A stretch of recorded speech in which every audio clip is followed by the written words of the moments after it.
প্রতিটা দিনের শুরুটা যদি ভালো হয় তাহলে আমরা শেষও করতে পারি ভালো দিয়ে। এক কথায় বলতে গেলে শেষ ভালো যার সব ভালো তার। আসলে কিন্তু কথাটা সত্য। হ্যালো এভরিওয়ান, আসসালামু আলাইকুম। আশা করি সবাই সুস্থ আছেন এবং ভালো আছেন। এই যে দেখুন, সকাল থেকেই আমি চলে এসেছি আজকের ভিডিও নিয়ে। আজকের সারাদিনের কাটানো প্রতিটা মুহূর্ত শেয়ার করব আজ আপনাদের সাথে। চলুন শুরু করি সকালের হেলদি ব্রেকফাস্ট দিয়ে। সকালের হেলদি ব্রেকফাস্ট আমাদের প্রত্যেকের জন্য রিয়েলি ইম্পর্ট্যান্ট। এটা শুধু দিনের শুরুতেই এনার্জি যোগায় না, সারাদিন আপনাকে অ্যাক্টিভ এবং ফ্রেশ রাখতেও সাহায্য করে। নিজেকে ফ্রেশ রাখতে এবং অ্যাক্টিভ রাখতে সকালের নাস্তার আয়োজন ছিল আমার জমজমাট, আলহামদুলিল্লাহ। এখনের ওয়েদার বুঝি এই খারাপ এই ভালো। এই দেখেছি রোদ উঠেছিল, হঠাৎ করে জানালার বাইরে উঁকি দিতেই দেখি প্রচণ্ড জোরে বৃষ্টি শুরু হয়ে গিয়েছে। জানালার পর্দা সরাতেই সুন্দর একটা জিনিস নজরে এসেছে। ওদিকের পাশের বিল্ডিংটাতে একটা কিউট বাচ্চা দাঁড়িয়েছিল, যে হাতছানি দিয়ে আমাকে ডাকছিল তার কাছে। মাশাআল্লাহ, বাচ্চাটার জন্য অনেক অনেক দোয়া আর ভালোবাসা। আমি অলওয়েজ একজন প্লান্ট লাভার মানুষ। আমি সব ধরনের গাছ এবং ফুলকে পছন্দ করলেও সাদা ফুলের প্রতি আমি ভীষণ অ্যাট্রাক্টেড। আমার পুতলিকা গাছে অনেক কালারের ফুল থাকলেও মাত্র 3 কালারের ফুল ফুটেছিল আজ। আমার বাগানে অন্যান্য ফুল গাছের পাশাপাশি একটা ছোট্ট লেবু গাছ আছে, যেখানে 10টা লেবু ধরেছে। লেবুগুলো ছেঁড়ার সময় অবশ্যই পরবর্তীতে শেয়ার করব আপনাদের সাথে। ছাদে এভাবে সময় কাটালে আমার বাসার কাজগুলো কে করবে? আমার যেহেতু কোনো হেল্পিং হ্যান্ড নাই, তাই সব আমার একা হাতেই করতে হয়। গ্রোসারি শপ থেকে আনা প্রত্যেকটা জিনিস গুছিয়ে রাখা থেকে শুরু করে ক্লিনিং এবং কুকিং সবগুলোই আমার নিজে হাতে করতে খুব ভালো লাগে। কাজগুলোকে জমা করে রেখে ঘরের মধ্যে বসে রেস্ট করতে একটু ভালো লাগে না। যখন শরীরটা একটু সিক থাকে তখন ইজি ওয়েতে কাজগুলো গুছিয়ে নেওয়ার চেষ্টা করি। আমার বাসার কিচেনটা যেহেতু খুব ছোট, তাই আমি আমার এই অল্প স্পেসের মধ্যে কমফোর্ট জোনে কাজ করার চেষ্টা করি সব সময়। বাসার মধ্যে যেহেতু আমি একা, তাই ম্যাক্সিমাম টাইম আমার একা সময় পার করতে হয়। আমার তো মনে হয় অন্যের কাছে গিয়ে অন্যের গিবদের ভাগিদার না হয়ে নিজের রুমের মধ্যে একা একা কাজ করার মধ্যে শান্তি খুঁজে পাওয়া যায়। একা একটা রুমের মধ্যে অনেকটা সময় পার করতে অনেকের কিন্তু বোরিং ফিল হয়, বাট আমার কাছে কিন্তু ভীষণ ভালো লাগে। তবে যখন কথা বলতে ইচ্ছা করে তখন আমি আমার হাজব্যান্ডকে ফোন দেই, তা না হলে আমার আম্মুকে ফোন দেই। আমার একটা ছোট্ট বোনও আছে, তার সাথেও মাঝে মধ্যে কথা বলে নেই।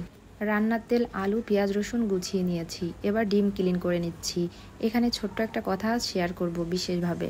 অনেকেই কিন্তু বাজার থেকে কিনে আনা ডিম এক্সট্রাভাবে ওয়াশ না করেই ডিরেক্ট ফ্রিজের মধ্যে ঢুকিয়ে রাখেন। এটা কিন্তু একদমই করা ঠিক নয়। ডিমের গায়ে লেগে থাকা এক্সট্রা ময়লা, ভাইরাস এবং ব্যাকটেরিয়া, যার মাধ্যমে ছড়ায় আমাদের রোগ জীবাণু। আর তাই দোকান থেকে কিনে এনে ডিমগুলোকে সাথে সাথে বেসিনে নিয়ে সাবান পানি দিয়ে ভালো করে জীবাণুমুক্ত করে নিতে হবে। আমি কিন্তু এই কাজটা সবসময় করে থাকি। এতে স্বাস্থ্য ভালো থাকে, নিজের কাছেও বেশ ভালো লাগে পরিষ্কার ডিম ইউজ করতে। খুব অল্প সময়ের মধ্যে অনেকগুলো কাজ গুছিয়ে নিয়েছি। এদিকে দুপুরের রান্নারও সময় হয়ে গিয়েছিল। চুলায় রান্না বসিয়ে দিয়েছি। করলা এবং আলু মিক্স করে সেটাকে ভাজি করব। আর গরুর বট আলু দিয়ে রান্না করব। গরুর বট কিন্তু আমার খেতে ভীষণ ভালো লাগে।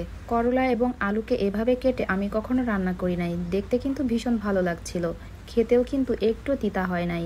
আমি অনেকের ভিডিওতে এই রান্নাটা দেখেছি, তাই এভাবেই রান্নাটা ট্রাই করলাম।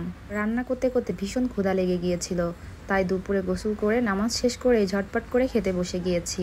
ফার্স্টে আমি করলা দিয়ে ট্রাই না করেই আমার পছন্দের গরুর ভুঁড়ি রান্নাটা ট্রাই করলাম। খুব ঝাল হয়েছিল, লেবু সাথে মিক্স করে খেতে কিন্তু অসাধারণ লেগেছে আমার কাছে। দুপুরের খানা শেষ করার পর অনেকটা টায়ার্ড লাগছিল, তাই একটু রেস্ট করছিলাম। এদিকে বিকালে কিন্তু অনেক মজার একটা আয়োজন হবে, তাও আবার আমার পছন্দ মতো। ইতিমধ্যে সবাই জেনে গিয়েছেন আমি রসমালাই ভীষণ পছন্দ করি, তাই রসমালাইয়ের আয়োজন শুরু করেছি, তাও আবার ইউটিউব দেখে। আনফর্চুনেটলি রসমালাইটা যে এত ভালো হবে বুঝতেই পারি নাই, তাহলে সম্পূর্ণ ভিডিওটা রেকর্ড করতাম। যেহেতু সম্পূর্ণ ভিডিওটা রেকর্ড করা হয় নাই, তাই নেক্সট টাইম রেসিপিটা শেয়ার করার চেষ্টা করব সম্পূর্ণভাবে। মিষ্টি ডোটা যদি পারফেক্ট হয় তাহলে মিষ্টিগুলো খুব সফট হয়। মিষ্টিগুলো অল্প আছে চুলায় বসিয়ে রেখে গিয়েছিলাম ছাদে কাপড় আনতে। গিয়ে আকাশটা দেখে একটু দাঁড়িয়েছিলাম।